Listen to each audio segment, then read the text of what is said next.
আছে একচুয়ালি আমার টাইমটো স্যার এই আজিৰ পৰা আপোনাৰ যে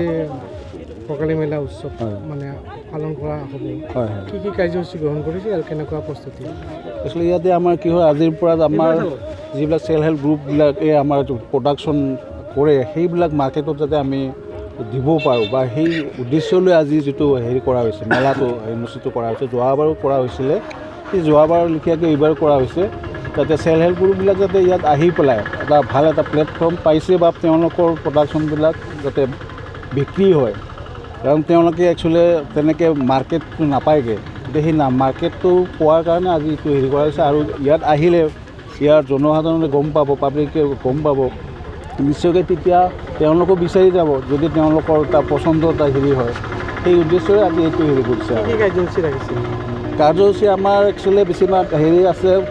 মানে যিবিলাক কালচাৰ বা কালচাৰো হ'ব বাৰু আৰু এনেই আমাৰ যিবিলাক কাপোৰৰ হেৰি আছে আৰু তেনেকৈ আচাৰৰ আছে তেনেকৈ আমাৰ কি কয় এইটো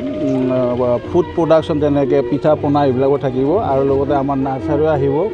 এইবিলাক আহি আছে তেওঁলোকে যিবিলাক প্ৰডাকশ্যন কৰি আছে তেওঁলোকে ইয়াত হেৰিটো কৰিব কিন্তু আহি আছে আহিব সন্ধিয়া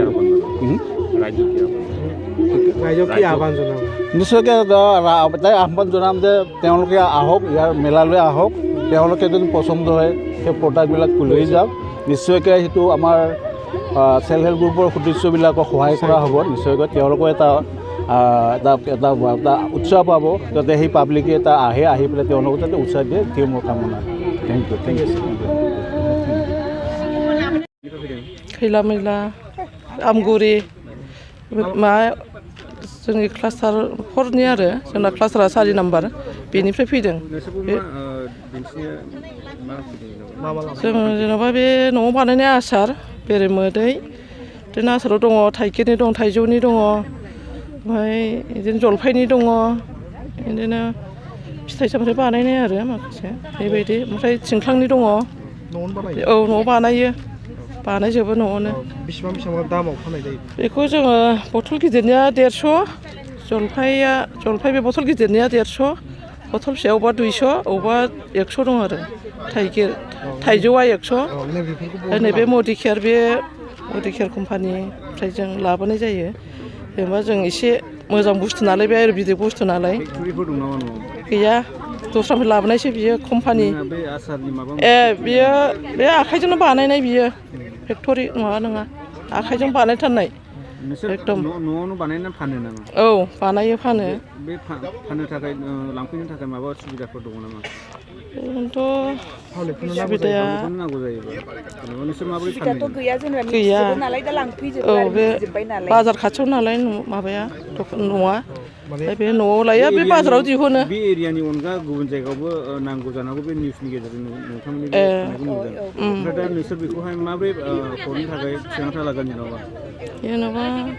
बिहरनायनि माबा मोनसे मबाइल नाम्बारजों माबानो हागोन बिहरनो हागोन जेन'बा अबेबा माबायाव जायगाफ्राव नांगौबा मोनसे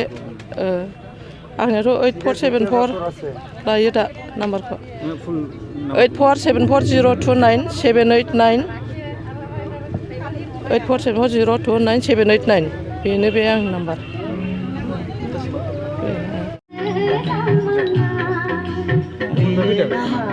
जोङो बर' बाजार बादोलपारानिफ्राय फैदों आरो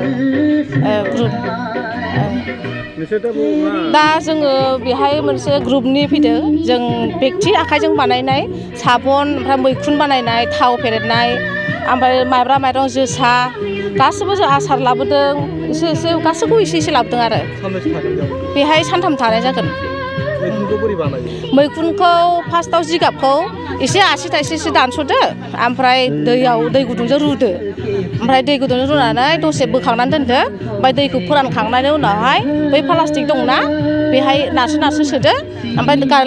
जिं बेगरखौ होदो आरो ओमफ्राय बेनि उनावहाय ओरै खाथुमनानै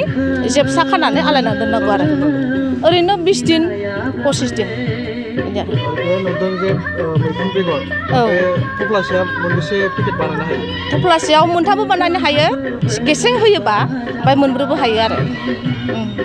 थावखौ बोरै बानायो थावखौ दा जोङो बेसरखौ न'आवबो फोयो गामि नालाय जोंना न'आवनो खेथि खालामो बेसरनि ओमफ्राय बेखौ जोङो बिदि फेरेदनानै माने मिल सफैयाखै सफैगोन जोंनाव ओमफ्राय बेखौ दा जोङो फेरेदनानै केजि हिसाब दा जोङो 210 थाखा ओमफ्राय 200बो फानो बिदि आरो माने गामियावनो थोलायलाया थोलायनायालाय ओमफ्राय बुहुत मानसिफ्रा जानानै मोजां मोन्दोंनो आरो माने गेसनि प्रब्लेमफ्राबो उदैनि माबाफ्राबो एसे मोजां मोन्दों बे थाव साबुन मैखुनखौ जुदि पाब्लिकफोरा नांगौ जायोबा नोंसिनिफ्राय मारै मोननो हागोन